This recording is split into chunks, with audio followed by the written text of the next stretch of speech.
Kilder. Você dança tanto, o pessoal aqui no intervalo fica assim, dança, Kilder. Por isso que vocês em casa ficam acompanhando essa marmota dançando, que a gente não sabe. Se a música tá pra direita, ele vai pra esquerda. Daqui a pouco ele me chama de cara de mexerica. Não, se tá pra esquerda, você vai pra direita, e assim vai. Aquele saco de mexerica, aquela caixa, melhor dizendo, é o prefeito que mandou pra nós? Mandou pra gente 5 caixas de mexerica. Que Pocã. beleza, cada uma desse tamanho, tá parecendo abóbora, gente. Sim, ó. Nossa, que mexerica é essa? Na verdade, a festa em Belo Vale foi um sucesso. Eu fiquei emocionado de participar de uma festa tão bonita, tão cultural como essa. E lembrando que ela foi criada nesse governo. Tem só 3 anos a festa. Que e foi maravilha. o senhor prefeito José Lapa que criou a festa. Parabéns aí, viu, prefeitão? E abraço a todos aí dessa cidade linda. E vamos curtir mais uma matéria especial? Tem mais matéria especial. Vai lá. Olha só, lá em Belo Vale, eu participei, são fuxicos para vocês verem. Lá tem um museu da escravatura, tem peças lá de 400 anos atrás, gente. Que isso, É uma que coisa loucura. assim, triste de você imaginar Que alguma pessoa... Que foi verdade o que aconteceu Não, no que eu ia dizer passado, isso, né? Que alguma pessoa teve coragem de fazer tamanha crueldade com os negros no nosso Brasil, sabia? Então vamos lá, matéria especial? Isso aí, Belo Vale para vocês. Roda aí! Uma das partes que retrata muito bem a época da escravatura é o museu aqui de Belo Vale. Por aqui você encontra de tudo desta época e é o que você vai acompanhar comigo agora. O município possui o maior museu da América Latina, rico em peças usadas na escravidão do Brasil colônia. José Felipe, conta um pouco para o pessoal em casa o que são essas peças, o que elas representam durante esse período tão complicado, conturbado e doloroso. Aqui a gente tem os comboios, né, que fazem o transporte do escravo do local de trabalho até a fazenda, e da fazenda até o local de trabalho, ou quando vendia, né, para evitar que perdesse a leva de escravos. Então eles iam amarrados pelo pescoço, de forma com que não perdesse, né, escravos nenhum. Algumas ilustrações que você estava mostrando, onde retrata melhor tamanha crueldade, né? Isso é a forma que eles iam, dessa forma, e amarrados, evitando que fugissem, evitando a fuga, né? Dificilmente conseguiria todos fugir ou perder escravos. Certo. O museu aqui tem retratado quantos anos de história em peças? São 358 anos de escravidão. 358 anos. Desde que quando começou o início do tráfico negreiro, né, no início do século XVI, até o 3 de maio, que foi a libertação dos escravos. Tem uma peça aqui que eu achei interessante, até vou pegar ela aqui, o pessoal acompanhar aí direitinho. O que seria essa bolhadeira? Vamos dizer, uma bola com pregos. Isso é chamado mais de grilhões. Grilhões. Isso, que eram amarrados no pé do escravo para evitar a fuga, então ele não conseguia fugir. E tinha também os grilhões, né, que, com os fincos, que era para poder torturar o escravo mesmo. Então eles usavam como açoite, né, e batia com esses pregos no escravo. O que eles faziam, os fazendeiros, né, os proprietários, donos desses escravos, para retê-los nas terras? Então, eles colocavam nos escravos as gargalheiras, que são essas peças aqui, que vão, né, em torno do pescoço e ficam com as hastes para cima, evitando que eles fugissem mata dentro. Então, esses ganchos aqui evitam que a fuga seja feita pela mata dentro. Aqui nós temos um desenho representando isso. Como que ficava no pescoço do escravo. E essas hastes aqui evitava, quando ele fugisse mata dentro, que ele continuasse a fuga. Ele ia ficar enganchado por um cipó ou algum galho, sendo facilmente capturado. Gargalheira. Gargalheira. Isso. Certo. Outra peça que me chamou muita atenção, que lembra um pouco alguns sinos. Seria essa aqui. O que seria isso? Isso. São, quando evitava as fugas, então o escravo ele fugia, mas não fazia o barulho. Então eles criaram a gargalheira com os sinos. E sempre a gente vai ver mais que 2 sinos na gargalheira, né? 3 ou 4. Por quê? Porque se mesmo com as 2 mãos ele pudesse ocultar o barulho, né? Com as 2 mãos ele ocultando o barulho, ainda restaria uma ou mais que fazia o barulho por feitor ou capitão do mato e identificar o barulho e ir na direção certa. Certo. Outra peça que me chamou muita atenção, o que seria esse tonelzinho? Parece uma mesinha, o que é isso? Aqui é o que fazia a função de um banheiro, né? Os sanitários. Isso, um sanitário, justamente.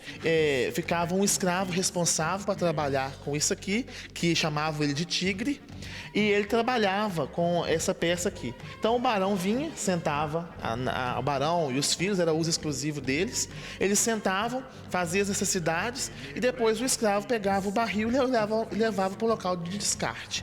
E esse escravo chamava de tigre justamente por isso, porque nas frestas do barril vazavam a mistura das fezes com a urina. Ele vivia com o corpo manchado, daí ganhava o nome de tigre, que vinha receber esse apelido. O nome do escravo. Né? Isso, o apelido que dava para ele era tigre por causa dessas manchas de fezes do corpo. Uma peça que me chamou muita atenção, eu quero que vocês aí em casa observem, é essa aqui. O que seria isso? Isso é uma focinheira, né? Como lembrando a focinheira mesmo de cachorro, porque o contato com as fezes fazia o escravo pegar vermes. E quando a gente é criança, as crianças mesmo costumam muito praticar a geofagia, que é aquela compulsão por comer terra para repor os nutrientes que o verme tira do corpo. E o barão achava que o escravo estava comendo terra ou levando tudo na boca para suicidar, porque teve um período de grande suicídio dentro das senzalas. Então ele criou essa focinheira onde o tigre só vai poder enxergar através desses buracos, então ele não vai conseguir engolir nada, levar nada na boca. Chama geofagia. Isso, geofagia, que é a compulsão por comer terra. Luiz Felipe, o que seria essa parte, que é esse tamanco grande? Olha só você em casa, que interessante.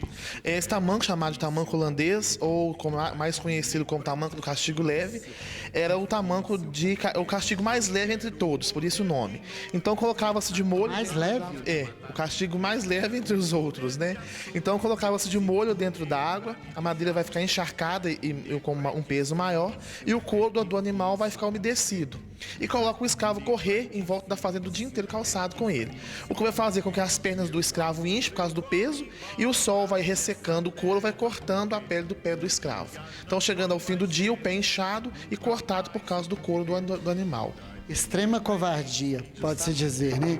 Chega a ser vergonhoso quando a gente passa a saber essa história de perto e sabe que isso aconteceu conosco aqui no Brasil há 100 anos, pode ser 127 anos. Há 127 anos acontecia isso ainda aqui no Brasil. Isso, justamente. É uma data muito, né? 127 anos, por esse período é muito pouco. Né? O Brasil foi o último país a libertar os escravos e ainda até 13 de maio de 88 ainda existia essas covardias contra o escravo. Uma outra peça que você comentou comigo que me chamou muita atenção foi isso aqui, que lembra uma bota, um chinelo, algo parecido, não é isso? Chamado de tamanco do suplício, né? Que é de ferro, já vai machucar o pé por ser de ferro, e ele tem um prego na ponta, aonde vai ficar mais ou menos no rumo do pé do peito. Então ele colocava... Tinha que trabalhar com o pé inclinado, porque se ele abaixasse para correr ou para andar mais rápido, o prego perfurava o pé dele. Então ele trabalhava lentamente, calmo, para evitar a mesma fuga. Isso seria para não fugir mesmo. Isso, para não fugir e evitar justamente a fuga. Essa outra peça aqui, Luiz Felipe, me fala um pouquinho, que está me chamando a atenção, me lembra um pouco armadilhas. Isso. Seria isso? Isso são as armadilhas que eram colocadas abertas no meio do mato, ao redor da fazenda. Porque se caso o escravo fugisse, e ele era camuflada, né? Então caso ele fugisse, ela abocanhava o pé dele. São as armadilhas chamadas armadilhas de urso por causa do tamanho, né? Que elas são uma grande proporção. Então elas colocadas abertas, caso se fugisse, elas abocanhavam o pé dele. Luiz Felipe, isso aqui seria o quê? Uma cama? Não dá para identificar muito bem que peça é essa. Isso é chamado de tábua de confissão, que é onde o escravo vai contar o que o barão queria ouvir e que o escravo queria ocultar, né? Então colocava o escravo de barriga para baixo aqui e colocava as mãos amarradas nessa posição, de modo que eu vou abaixando, né? Tira esses ferros e vai abaixando, que eu vou estrangulando o escravo, fazendo isso aqui com ele, puxando os braços dele para trás e ele vai contar na dor o que eu quero ouvir. Seria uma inversão, então. Isso, justamente. Os braços ficariam... Os braços, ele ficava preso à tábua e os braços seriam puxados para trás, tipo um estrangulamento mesmo. Essa peça aqui pode-se dizer uma das maiores aqui do museu. Isso, chamado também de tronco, né? Que é diferente do tronco que era açoitado, mas também chamado de tronco. Você poderia colocar aqui os pés ou somente as mãos, ou o mais usado, que era a cabeça com os 2 braços. Então levantava, né, a parte de cima, colocava os escravos aqui separados, né, sempre mais de um escravo, e abaixava. Dava bastante melado para ele beber, que é aquele açúcar derretido, obrigava ele a tomar, e esse cara chegava embaixo de um sol quente. Então, quando o escravo pedia água, colocava um coxo de água à frente dele, ele via a água, sentia sede e não podia beber. Porque a gente tem que ressaltar também, porque além do castigo físico, tinha também o psicológico. Os barões trabalhavam muito com o psicológico dos escravos. Isso é uma tortura psicológica. Você sentir sede, ter aquela compulsão por tomar água e somente poder ver sem poder beber. E veja só, essa peça, então, ela é separada, há um encaixe. A gente levanta essa parte e coloca os escravos e torna a abaixar e tranca, né? E os escravos ficam presos. A retratação desse tronco está bem especificada aqui, porém aqui estão só os pés, enquanto nesta peça poderia colocar as cabeças e os braços também. Esta parte é uma das que mais me chamou a atenção, você me disse que retrata muito bem o que seria uma senzala de época. E eu te perguntei se as senzalas geralmente não eram nos porões das fazendas. Você disse que não todas. Explica um pouco. É porque tinham as casas que tinham os porões, que também serviam como as senzalas, mas justamente também a fazenda Boa Esperança, que está aqui em Belo Vale, que pertenceu ao Barão do Paraopeba, a senzala já era ao lado e ocupava um pouco da frente da fazenda, né? Então, nem todas as fazendas, elas usavam o porão como senzala. E esse aqui é basicamente o que representa mesmo a senzala, como que eles construíam, que lembravam que é onde que eles viviam, né? Passando de geração. Mesmo os escravos que nunca já tivesse nascido aqui e que nunca tivesse conhecido a África, trazia esse pensamento dos antigos, a maneira que eles viviam lá, como que eles eram. Então representa mais ou menos as casas que eram daquela região deles, que é onde eles viam, né? Da Angola, Moçambique, era do Congo, que é o que imita as construções de lá. Você acredita que alguns desses escravos não ficavam nos porões devido a alguns comentários que se falam em época, a questão do odor, da covardia, da extrema covardia com os nossos irmãos? Isso, geralmente. Aqui na Fazenda Boa Esperança mesmo, o porão era usado como modo de castigo. Porque por ele ser, né, um pouco mais de 1 metro, a pessoa ter que ficar curvada lá embaixo e escura, era usado como castigo.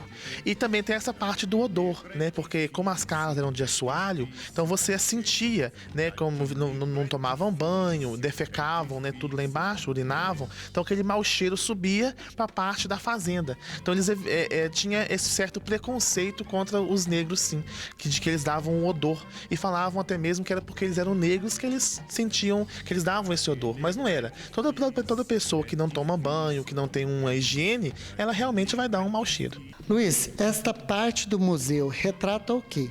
Essa sala a gente colocou o nome dela de Salão Internacional, que recebe as peças que o padre Luciano, que é o fundador e ainda doa as peças para o museu, ele manda, e segundo ele tem 40 países representados aqui. Então ele manda essas peças e a gente expõe a riqueza toda da representação desses 40 países. Certo, que tem também a ver com a parte da escravatura, que seria dos senhores, né? Sim, a parte dos senhores, que eles também recebiam as peças que vinham, né, da Europa, representando aí a riqueza toda da época, da Casa Grande, do Império e tudo. Lembrando que eu tenho um grande amigo meu, Juarez, da cidade de Nova Serrana, que é conhecido também como Barão, e ele gosta muito de antiguidades, e ele também gosta muito dessa parte da escravatura. Pode-se dizer que hoje Minas Gerais tem a maior riqueza de época, de detalhes deste período? Sim, pode-se dizer que sim, porque Minas Gerais foi um grande marco, né, da época da escravidão no Brasil.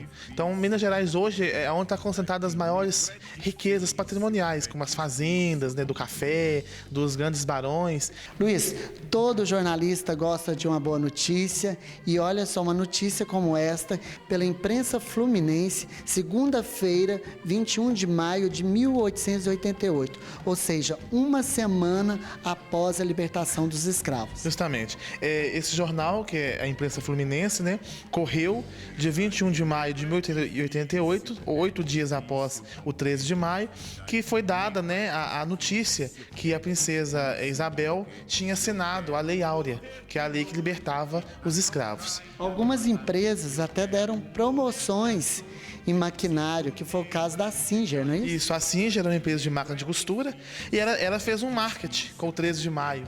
Então ela deu 13% de desconto na compra de máquinas por causa do 13 de maio. Outro fato importante retratado aqui foi a questão da cópia da Carta de Libertação, não é isso? Isso, a cópia da carta da Lei Áurea, que tudo que citava na carta eles colocaram no jornal para todo mundo saber o que dizia a carta e a quem era direcionado, que era declarada extinta a escravidão no Brasil. Com certeza este jornal deve ter sido um dos mais lidos até hoje, né? Justamente. E é uma das poucas edições que ainda existem, né? Sabe quantas foram? Não tem um número exato, É mas sabido, né? segundo historiadores falam que já é raro essa impressão desse jornal. Muito bem, maravilha. Flash Minas TV Alterosa. Lázaro, eu queria mandar um abraço aqui, pode? Pode. Lá pro pessoal do Hotel Fazenda Cachoeira do Moinho. Senhor Davi, você ficou hospedado lá, né? Ô menino esperto esse. Na verdade, eu fui convidado pelo senhor Davi a ir para esse Hotel Fazenda. Aí tem aquelas quitandas de manhã gostosa? Várias quitandas. Vou Aqueles falar para bolos. vocês. Lá o parque é natural. A piscina é natural, de água, entendeu? Que corre no lago. Nadou? Você nadou, Lázaro? Fantástico. Tobogã. O pessoal da equipe participou por lá. Vocês estão acompanhando alguns vídeos? Você banhou-se? Não, mas a equipe divertiu demais. Eu só dormia. Só dormia? Só dormia. Isso aqui come, bebe e dorme. Eu quero saber por que você tem insistido se eu tomo banho. Uai, imagina a piscina natural. É óbvio que eu ia entrar. Com frio e sem frio. A água tava um gelo, meu filho. Deixei de saber. A gente nunca deve perder essas oportunidades, né, Júnior? Pois Não é, deixa eu te verdade? falar pra você. O Blendon tava lá, que tá aqui É. na plateia. O Nivaldo, o Igor, Fadiga, tava todo mundo lá. Você não tem noção Tava o frio frio. que tava a água. Ah, tá. Da próxima vez eu vou te levar. Coloca a minha sunguinha branca e vou arrasar nessa piscina natural, Eu viu? vou falar pra vocês vão conhecer um bola de pelo de sunga. Sacanagem, viu? Ô, Olha só, pecado. o que tem agora?